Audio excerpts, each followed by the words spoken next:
Пекарите не ја дочекаа нова година како што ветија пред 2 месеца, кога го поскапија лебот за 3 денари векна, бидејќи тоа го направија на 10 дена пред истекот на ноември. Од вчера граѓаните ненајавено се изненадени кога при купување на основниот прехранбен артикал касиерите им наплатиле по 32 денари векна наместо по 28 денари.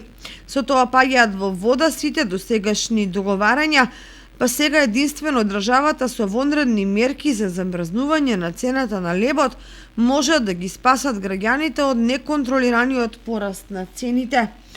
А само пред 2 месеца лебот се качи од 25 на 28 денари.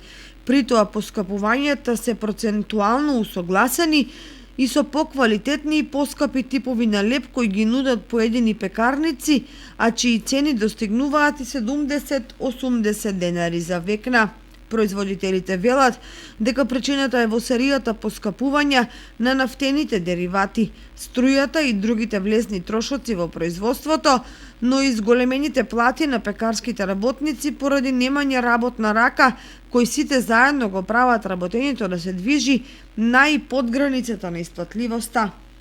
Поскапувањето на основниот прехранбен артикал директно ќе удри врз најсиромашниот слој на населението, кој сега одвај врзува крај со крај. На едно петчено семејство на кое дневно му се потребни 3 векни леб, наместо 75 денари ќе му требаат 100 денари или дополнителни 750 денари месечно.